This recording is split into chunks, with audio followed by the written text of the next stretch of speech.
তো খরগোশ এবার নৌকায় উঠে পালায়। ভাই নৌকায় ছিল দড়ি বাঁধা, এটাও খেয়াল করে না।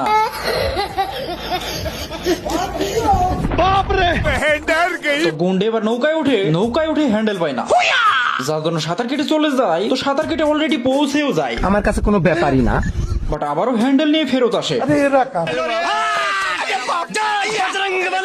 এবার নৌকায় উঠে নৌকাটাকে নিয়ে আবারও খরগোশটাকে ধরতে যায়। মানে কি বলদের বলদ হইলে এরকম কাজ করতে পারে। তো গুন্ডা আগে বাড়ে, খরগোশটা এবার দেখে ফেলে। খরগোশটা লুকায়, একটা পাখি এসে বলে দেয় তো দড়ির ভিতরে লুকায়। তো পাখিটা আবারও বলতে শুরু করে এইখানে আছে, যার জন্য খরগোশ বলে আমি অত্যন্ত গর্ববোধী তোমার জন্য, তো তোমাকে আমি একটা পুরস্কার দিতে চাই। তো পাখিটা এবার দেওয়া দেওয়া করতে শুরু করে, তখন একটা বোম দিয়ে দেয়।